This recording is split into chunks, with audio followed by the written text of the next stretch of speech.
Hi everyone. In this video I'm going to show you how to use Google Meet, and I'll explain how it can support communication and learning in a 7th grade math classroom. So I'm going to go ahead and open up Google Meet in my browser. Now, Google Meet, it allows teachers and students to connect virtually through live meetings, live video meetings. And to start a meeting, you can just hit the blue new meeting button, and then there's a couple options for when you click this button.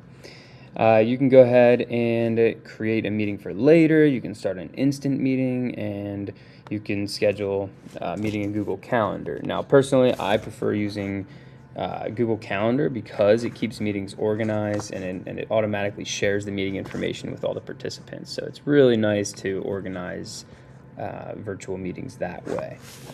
Now, once inside the meeting, so if I start an instant meeting, there's a bunch of helpful features now. All this loads.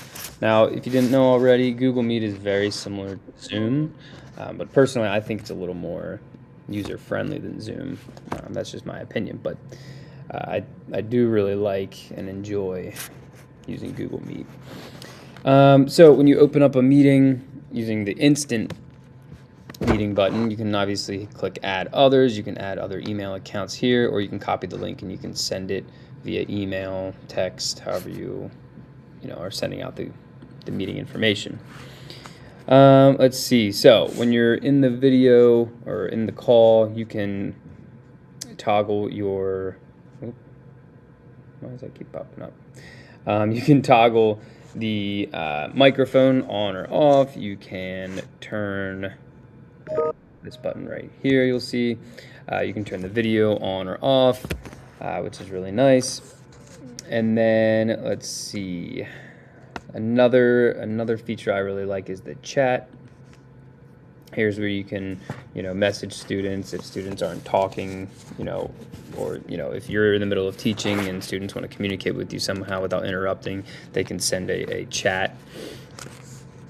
And then you can even share your screen if you want to. If you could, you can teach lessons, you can review assignments.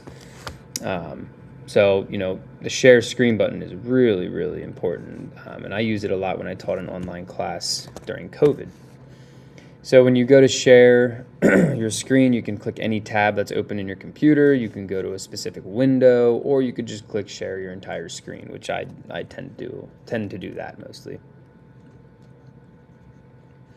And what's nice is when you share your screen, you can teach. You can pull up your maybe Google Slides. You can pull up notes. You could go through step-by-step processes of how to solve a problem. You could review practice problems, all kinds of good stuff. Another really cool feature is the live captions. So if you want, if someone's struggling to hear or they struggle to keep up, you can turn on the closed captions and live captions button. And then if I unmute myself on here,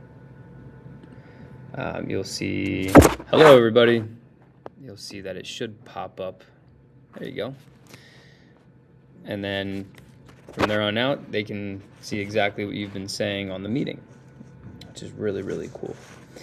So again, Google Meet, it can support small group instruction, tutoring, parent-teacher conferences, and collaboration with colleagues. For example, before a unit test on, I don't know, equations or proportions, I could end up hosting a virtual review session where students can ask questions. And we could even do practice problems together. So really, really helpful tool. So overall, Google Meet, it helps extend learning beyond the classroom, and it improves communication with students and family, and it creates flexible opportunities for support, collaboration, instruction, all that good stuff. So that's the video. Thank you very much.